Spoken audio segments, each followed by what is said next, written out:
with a supported hand.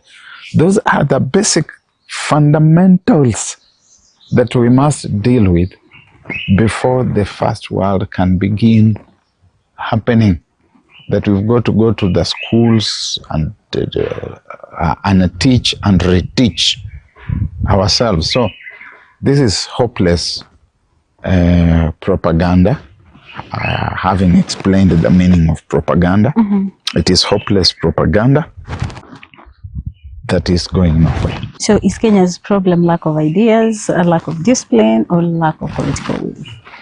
The ideas we have, if you are listening to me carefully here, you can see that we have ideas, and I'm Kenyan, and I've listened to you, and I've seen that you have ideas, and you are Kenyan, and we listen to other people.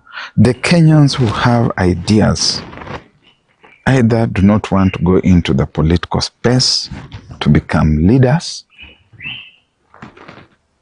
or the political space cannot stomach them.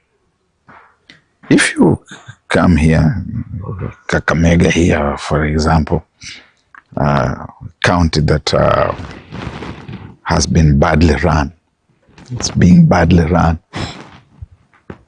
and you say you want to become governor, and you tell the people of Kakamega how you are going to transform their lives.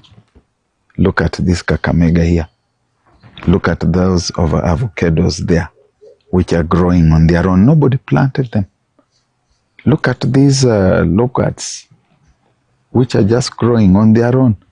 And when they have produced fruit, think of doing an orchard, making this entire Kakamega, Bungoma, Busia, all the way to Mount Elgon, all the way to Siaya, all the way to Bomet. You can make a big orchard here and have wineries like you have never seen in Africa, distilleries like the ones you find in Alsace and Lorraine in France, the ones in Spain, in the Pyrenees, the ones in Italy and in South Africa, and keep people here busy producing wealth and money for themselves. If you go out there to start talking to people about such ideas, they will say, hey, hear what this one now is also telling us. So the ideas are there, and the people with ideas don't go out to seek to be elected. And those who get elected don't want to work with the people who have got ideas. So the bottom line is that the problem is political. You have ideas. Why are you not seeking an elective seat? I don't have the time and money to go and wrestle with people out there. I package my ideas in the political party and ventilate at that theoretical level.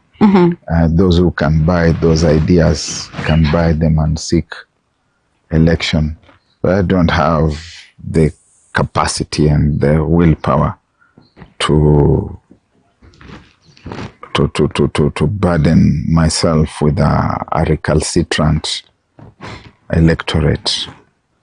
Which one decision today could fundamentally change Kenya's development trajectory? One decision would be Ruto to step down from office, because he has taken the country completely the wrong way. It is the way of thinking that government is about self-enrichment through primitive accumulation of wealth. And it is primitive accumulation within the social science context, that you are accumulating all these things that you should be using to develop the country. So the one decision is, if we just wake up one day and we hear that President William Ruto has stepped down from power and he has decided that he's not going to occupy political space anymore, and that he himself and all the people in his government are going to do a Zakayo thing. And remember, Zakayo climbs down from the tree. And Zakayo shuka.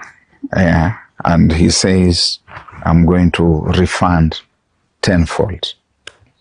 that would change Kenya. He should do as Zakayo. Okay. If you're grading President William Ruto today, economy, cost of living, jobs, governance, name it all, what score would you give him and why? None. None? I give him nothing. Like 0%? And I'll explain. William Ruto set an exam for himself. That exam, he also prepared the marking scheme himself. He came here to Kakamega, for example, and signed a contract, a charter with the people of Kakamega. He did it. He signed a charter with the people of Busia, with the people of Bungoma, with the people of Kilifi, with the people of Kwale. And so the marking scheme are those charters that he signed with us. Has he delivered?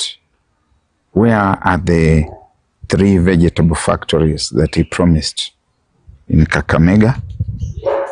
Where is the revival of Mumias, of pan paper mills, of Nzoia, of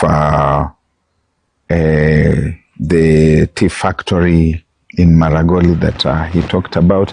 A marking scheme. So, if I'm marking, I will put X, X, X. Where are the 1,000 kilometers of bitumen that he promised? If I cannot see that, if I cannot see the Mudete tea factory and all these things that he said, it's obviously wrong, wrong, wrong. And at the end of it all, it is 0. But beyond that, he even left the template that he gave us, that this was the bottom-up economic agenda, and transferred himself to something else called empowerment. It's not part of the exam that we set and the marking scheme that he provided. So if I'm, as a teacher, I ask you to discuss the dominant paradigm as articulated by Everett Rogers in political and economic development communications, and instead you decide that you are going to write an essay on Anna Karenina and the characterization of the actors in Tolstoy's Anna Karenina. You may write a very beautiful essay, but it's not what the examiner has asked you. So I'll just cross through it and write there 0. That is where William Ruto is. So you can't cause me to